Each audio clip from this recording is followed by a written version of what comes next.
Okay, I've discovered a new exciting astrological thing that's become my obsession of the week. Do you guys remember Nick Dagan Best? Yeah. You do, right. He is one of the cool guys that I have a relationship with. You know, the Hellenistic cult, you know, where the people that are coolest and know each other. I met them and was around them, but Nick was the only one that I really have connected with. He just recently did a podcast with Chris Brennan with Patrick Watson, who I also was around and thought was a cool guy, but didn't really make friends with, on the upcoming Venus in Leo retrograde, which this is significant enough so that they did a whole podcast on the whole idea of Venus retrogrades. And it's something that Nick has been obsessed with for years and has developed this whole system of looking at life in terms of the cycle of the Venus retrograde, because they form a perfect five-pointed star when they happen. Here's the chart of how Venus retrogrades happen and the years that they happen in particular signs. And you can see the pattern there. So I never paid that much attention to it because I did not have Venus retrograde in my chart. And retrograde has never meant shit to me. I've never felt retrogrades. I've never seen a connection with retrograde, so I've never paid any attention. But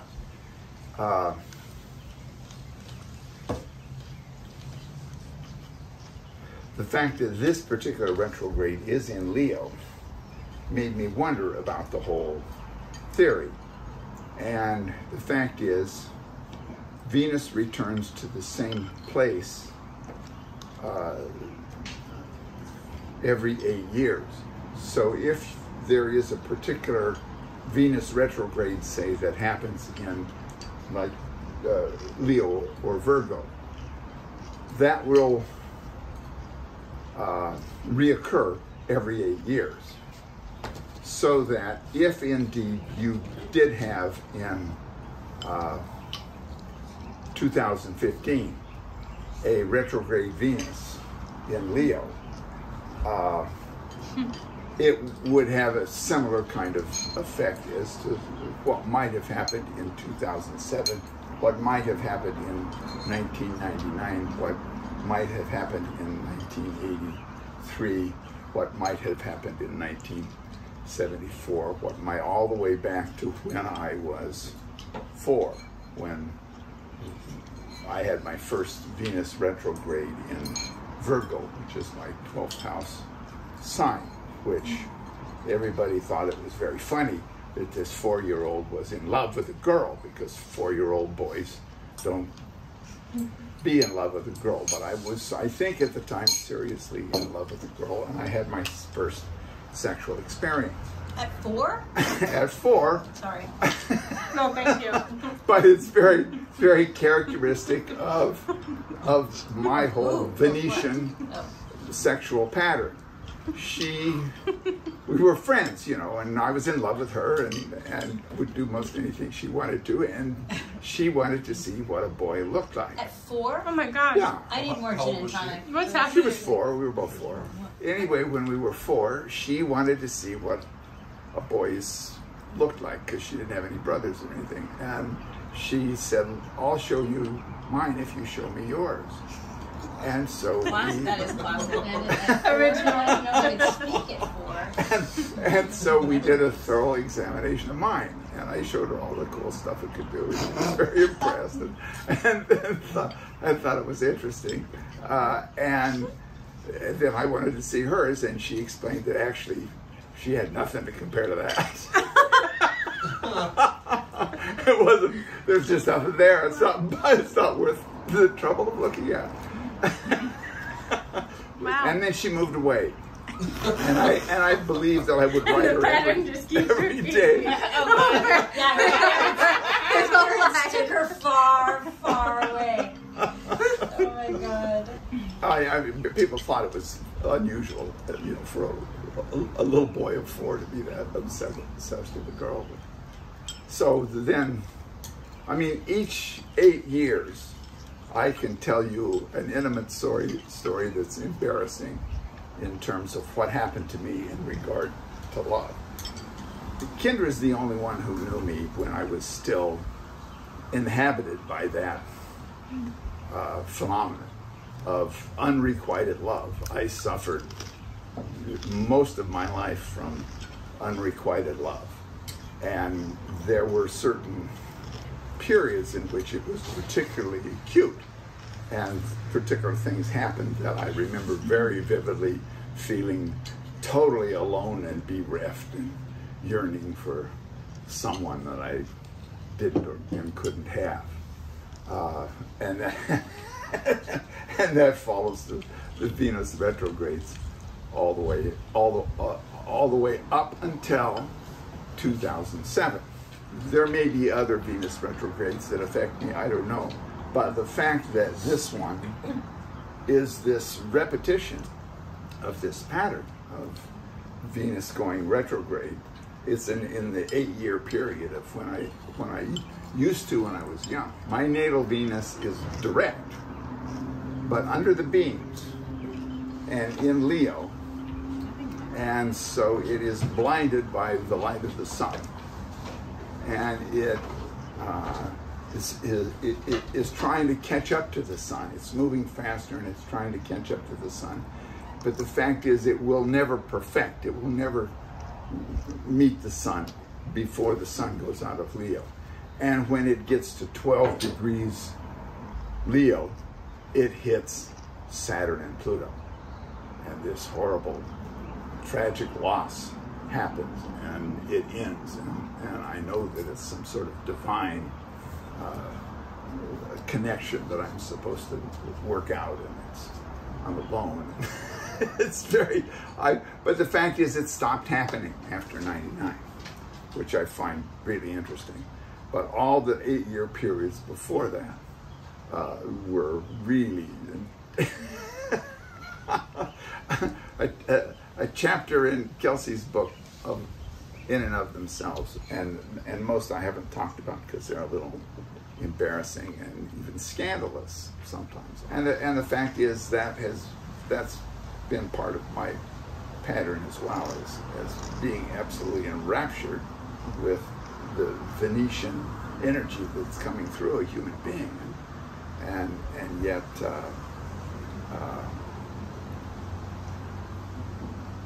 taking the initiative does not work. And I have to wait until she does. And that's, you know, always been part of the discipline that this particular life has been about for me. But the fact is, when I hit 60, it all changed. I find that really interesting. And part of it is that when it went retrograde in these 8-year periods was in the sign of Virgo.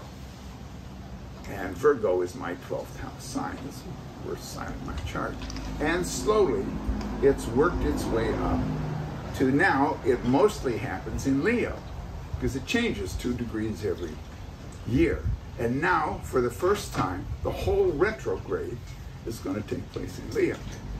And that appears to have a whole different effect on it. It could be terribly profound. I'm not sure. I'm still trying to figure out what happened in 2015 and 2007 that was so profound. 2007 was a big year. You met me and Jimmy and Martha. That really was the year that Qigong Club started. Yeah, and Wong had come that summer, and Jimmy had caught the tail end of that. And I came the week after. That visit, and I had come like a week after Jimmy. And I came the week after Ben. Wow. Well, the thing that I remember about that time was that I had a 60th birthday party that I believe Monica kind of put together, or at least she was here for a lot of it, and it was a really nice party, you know, and I don't like parties, but this was a party where people had real conversations, and there was a little bit of qigong dancing, and a little bit of, it was just a nice party. And Monica asked me at the end of the party, how was it? And I said, oh, it was great. It was just, and she said, is there anything else you would want in terms of your life for your birthday? Because my life seemed really pretty good at that point. And I said, I would like a group, you know, like the old farm group, a group of people that was really together. And that's kind of a part of my psychology. I always think, oh, there's so much more that could happen than what is happening, you know. And then you look back at that 10 years later and think, oh, what a cool time. In terms of 8-year periods for the disaster periods of my life, for the worst, most lonely, heartbroken, and they are in 8 intervals and are connected with Venus retrograde periods. So I think it's worth researching if you're old. You know, the fact that it's 8-year intervals, you know, if you're just in your 20s, what can you do with that? Not that much. Yeah. But it's coming.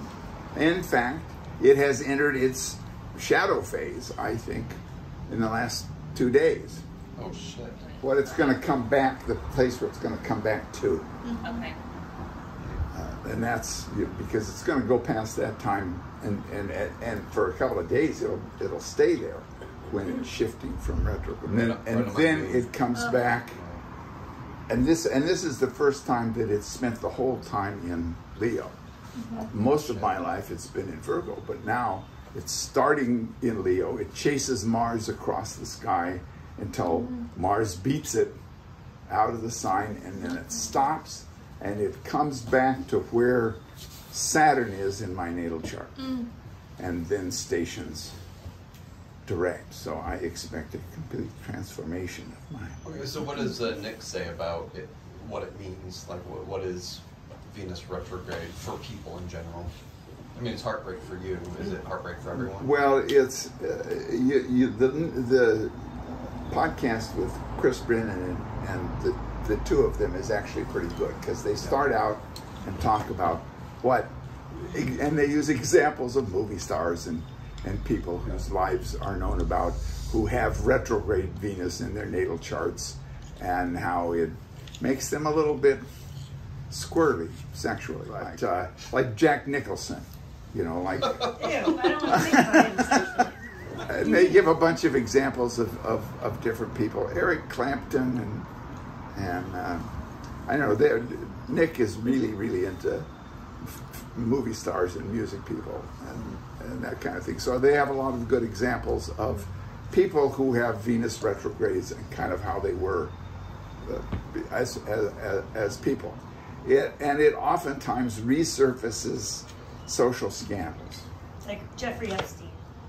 Yeah, Jeffrey Epstein kind of stuff. So are we going to go through all of our charts and figure this out now? No. We'll have a I whole barely month have started for it. on mine. And that, like I say, this is like guidance.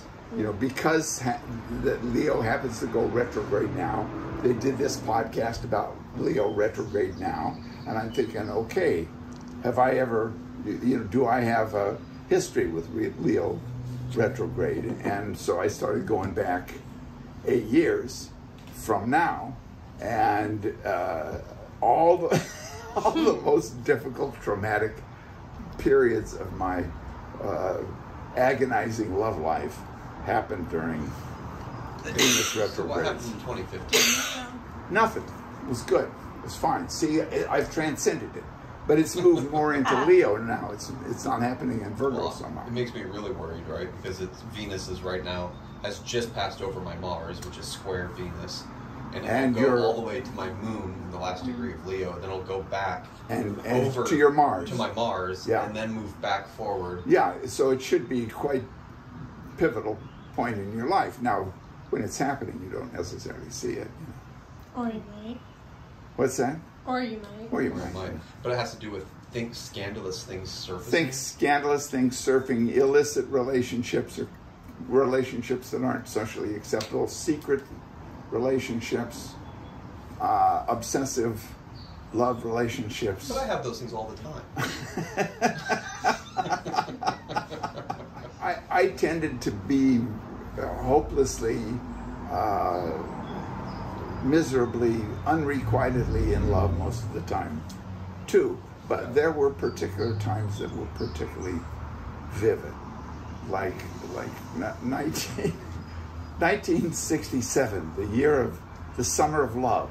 So I was 20 years old in '67, and I had been engaged to this girl from high school who had decided she loved me when I had a car crash that almost killed me, and yet she, for whatever reason, we couldn't spend time together because we were going to different colleges. And then when I would come home to Pocatello in the summer, she would go home to California where her parents lived. So we had like a few nights together passionately making out in my car, but other than that, we didn't spend any time together, and we were engaged. That summer of '67, I realized if she's never going to be around to actually relate to me, there is something not real about this relationship. And so I decided that it was over, and I was going to go on the road for the summer. And so I took my baritone ukulele, which was a signal that I was a hippie, even though I didn't have beard or long hair, and my backpack, and I took a plane on standby to Boston.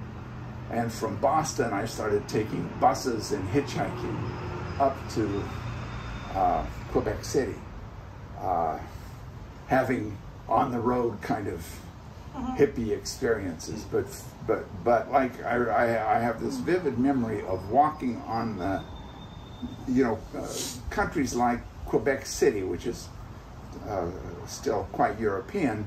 In the summers, they have like a promenade place by the river where there are lights and music and young people walking up and down, back and forth, finding each other and romance in the air. And I remember, kind of stalking some pretty girl for a while and not being able to approach anybody and just feeling just so totally alone in this beautiful place, but the romantic, beautiful place, but no one to share it with. Just completely alone. Bummer. And that was, I realized, oh yes, that's Venus in the 12th house retrograde. But I have a scene like that from each of these different retrogrades that makes it quite clear that I think there's something there. So it's every 8 years that it comes back to the same sign? Because it happens every year, Venus, that's right? one of the Retrogrades. interesting things about Venus is it comes back to the same place every 8 years. So Venus in your natal chart will repeat every 8 years. And each place that it retrogrades, it will come back and retrograde within a couple of degrees of that place every 8 years. But it retrogrades every 18 months. So it goes in this star pattern like that. I think it's worth listening to this whole Nick Dagan-Best theory about Venus retrograde periods and how to figure out in your life how they work and how they operate.